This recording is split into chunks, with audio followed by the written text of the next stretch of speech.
ભરૂચ કેજે Choksi public library ખાતે વિશ્વ માતૃભાષા દિવસની ઉજવણી।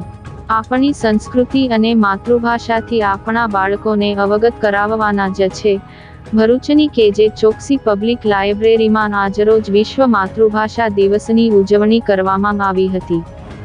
માતૃભાષાને ખરા અર્થમાં ચરિતાર્થ કરવા માટે એને બોલવાની, વાંચવાની, વાતચીતમાં અમલી બનાવવાની, લખવાની અને અભિવ્યક્ત કરવાની ટેવ પાડવી પડશે।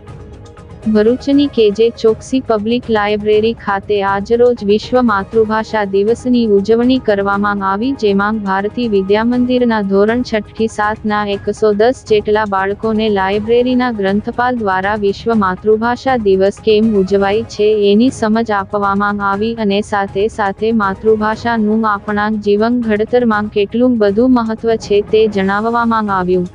બાળકો દ્વારા ગુજરાતી ભાષામાં વાર્તાનું પઠન પણ કરાવવામાં આવ્યું હતું અને સાથે સાથે ભાષા શુદ્ધિ, લેખન શુદ્ધિ અને વાંચન શુદ્ધિ કેવી રીતે કેળવવી એ પણ જણાવવામાં આવ્યું હતું।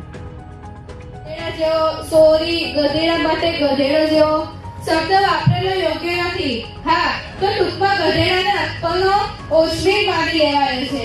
જો કે તેનું સીધું કારણ આજે મને સમજાયું છે, એ છે બીજા બધા પ્રાણીઓ જેઓ માલિકના હુકમ માટે ચડાવે છે। સામે પક્ષ માલિકો પણ તેમની દરકાર કરે છે, જતન કરે છે, જ્યારે ગધેડું આ બાબતમાં અપવાદ છે, તે પશુ સેવામાં હાજર છે, તે છે ગધેડું। ગધેડું મૂર્ખાભી ભરી મહેનતનું પ્રતીક છે। તેના જેવા જ રૂપર ગવાળા ઘોડાની સર્વત્ર દરકાર થાય છે, માન પામે છે, સન્માન મેળવે છે, પણ ગધેડાને તો ડફડા જ।